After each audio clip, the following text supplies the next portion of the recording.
राधे कृष्ण दोस्तों। तो आपका स्वागत है मेरे चैनल के इस वीडियो में और उम्मीद है आपको मेरी ये ड्राइंग और साथ साथ मैं जो कहानी सुनाने वाली हूँ वो बहुत पसंद आएगी। तो चलिए शुरू करते हैं। और शुरू करने से पहले please share, subscribe, comment and like. तो ये कहानी है। अब हम लोग शुरू करते हैं इस कहानी को। रूहानी ताकतें हमारे आसपास हमेशा मंडराती रहती हैं, जैसा हम सभी जानते हैं, लेकिन उनकी एक अलग ही दुनिया होती है जो वास्तविकता में दिखाई तो नहीं देती है, लेकिन कुछ घटनाओं से महसूस ज़रूर होता है। हर कोई अपनी लाइफ में जो है कभी ना कभी कुछ ना कुछ एक्सपीरियंस किया होता है। किसी की लाइफ में बहुत बड़ा हो जाता है वो एक्सपीरियंस, या फिर कोई अपनी लाइफ में कुछ छोटी मोटी घटनाओं से उसका सामना हुआ ही रहता है। तो ये कहानी मेरी नहीं है, ऑब्वियसली ये किसी और की कहानी है। तो चलिए शुरू करते हैं। तो ये कहानी एक भूतिया हवेली की है।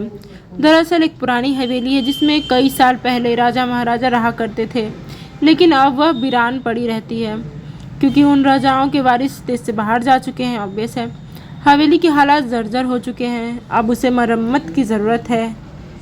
इसके लिए शासन के नोटिस के अनुसार संपत्ति के मालिक को सूचित किया जाता है। तो कुछ दिनों में पूर्व राजाओं के वारिस में से एक लड़की हवेली में अपने बच्चे के साथ दाखिल होती है, जो उस ज़माने के राजा की नाती की लड़की थी। उसका नाम उर्मिला था।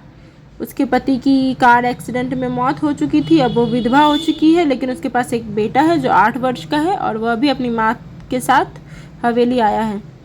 हवेली बहुत विशाल थी, इसीलिए उसकी साफ़ सफाई के लिए कई मजदूर बुलाए गए, जिन्हें चप्पे चपाए की सफाई करने का ठेका दिया गया। किसी को नहीं पता कि हवेली के कोने कोने में खूनी रहस्य छुपे हुए हैं। उर्मिला के आने के बाद हवेली की हवा रूहानी होने लगती है। ऐसा लग रहा था मानो कई वर्षों से इंतज़ार कर रहा था इस हवेली के वारिस का। सॉरी दोस्तों। एक रात उर्मिला अपने कमरे में अपने बच्चे के साथ सो रही थी। अचानक उसके खिड़की से एक पक्षी टकराकर मर जाता है। यह घटना अपने आप में असामान्य थी। पक्षी टकराते ही उर्मिला की नींद खुल जाती है। जब वह लाइट जलाकर देखती है तो डर से चीखने लगती है, क्योंकि कमरे की खिड़की से एक पक्षी फंसा हुआ था और उसके शरीर से खून की बूंदें फर्श पर गिर रही थी। नज़ारा इतना भयानक था कि वह अपने बच्चे को उठाना नहीं चाहती थी, लेकिन उर्मिला हिम्मत करके उस पक्षी को खिड़की से बाहर फेंक देती है। लेकिन इसके बाद उसे रात भर नींद नहीं आती और वह सुबह तक जागती रहती है। दरअसल वह जानना चाहती कि यह किसकी शरारत तो नहीं है, यह किसी की शरारत तो नहीं है। ऑब्वियस है, कोई सोचेगा भी भला कि इतनी सुनसान हवेली ऐसा कैसे हो सकता है उसके साथ कोई मजाक कर रहा हो। चलिए दोस्तों, आगे देखते हैं क्या होता है। सुबह होते ही वह अपने यहाँ काम कर रहे मजदूरों से जाकर कहती है, रात को मेरे कमरे की खिड़की पर कोई पक्षी आकर टकराया था और तुरंत मर गया। क्या तुम लोगों में से किसी ने यह हरकत की है? क्योंकि पक्षी खुद ब खुद तो खिड़की से नहीं टकरा सकता। मजदूर कहते हैं, नहीं, हमने तो खिड़की से नीचे किसी पक्षी को मरा हुआ नहीं देखा। हम तो अभी भी वहीं से चले आ रहे हैं और जब सभी जाकर देखते हैं तो वहाँ पक्षी नहीं होता है। उर्मिला घबराने लगती है कि ये क्या, यहाँ तो पक्षी होना चाहिए, कम से कम खून की बूंदें ही दिखनी चाहिए, लेकिन यहाँ पर पक्षी का एक पंख तक नहीं पड़ा हुआ है। उर्मिला सभी मजदूरों को कहती है, हवेली में बहुत सी कीमती चीज़ें और मूर्तियाँ हैं, संभाल के साफ सफाई करना। मजदूर फिर अपने काम में लग जाते हैं। उर्मिला अपने साथ बच्चे को लेकर टीवी देखने चली जाती है। अचानक हवेली की छत से एक मजदूर नीचे गिरता है। उर्मिला को अचानक लोगों की आवाज़ सुनाई देती है। वह भागकर खिड़की से नीचे देखती है और क्या देखती है कि एक मजदूर की लाश पड़ी होती है। उर्मिला कमरे से नीचे आती है और इसके गिरने का कारण पूछती है। लोगों के जवाब अलग अलग होते हैं। कोई कह रहा था कि इसने खुद आत्महत्या की है, कोई कह रहा था कि यह गलती से गिर गया है। सभी के दावे अलग थे, लेकिन उर्मिला को कुछ अनकही बातें सुनाई दे रही थी। उर्मिला के कान में अचानक एक आहट की आवाज़ आती है, अपने बच्चे को बचा सकती हो तो बचा लो।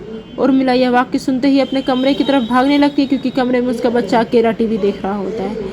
जैसे ही उर्मिला कमरे में पहुंचती है तो उसका बेटा खिड़की खिड़की से कूदने वाला ही होता है। उर्मिला उसका पैर पकड़ लेती है और खिड़की से लटक जाता है। उर्मिला पूरी ताकत से उसे ऊपर खींचती है, लेकिन बच्चा फिर भी कूदने की जिद कर रहा होता है। उर्मिला किसी कदर अपने बच्चे को काबू में करती है और कमरे के बाहर आ जाती है और वह मजदूरों से पूछती है, बताओ क्या है इस हवेली में, क्योंकि ये बच्चा तो ऐसा नहीं कर सकता और अभी यह सब जो हो रहा है कुछ अलग ही चल रहा है। तभी एक बूढ़ा मजदूर उर्मिला से कहता है, बेटी जानना हो तो अपने पूर्वजों की कहानी पढ़ो, तभी तुम्हें इस हवेली का इतिहास पता चलेगा। इस हवेली की कहानी की किताब इस गांव के सरपंच के घर में रखी होती है कि बहुत साल पहले मर चुके थे, लेकिन अब भी उनके बेटों के पास वह किताब मौजूद थी। उर्मिला सरपंच के घर पहुंचती है और किताब ले लेती है।